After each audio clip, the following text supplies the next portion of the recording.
You ask Tiger to solve. This deals with linear equations with one unknown. The final result is t equals -25. Let's solve it step by step. Simplify the expression. Expand the parentheses. Simplify the arithmetic. Group all t terms on the left side of the equation. Subtract 4t from both sides. Group like terms. Simplify the arithmetic.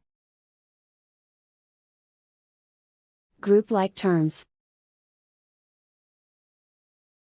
Simplify the arithmetic.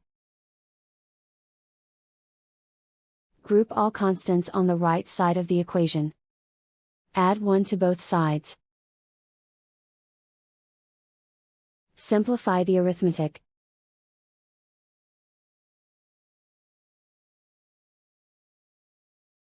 Convert the t into a positive number. Multiply both sides by -1.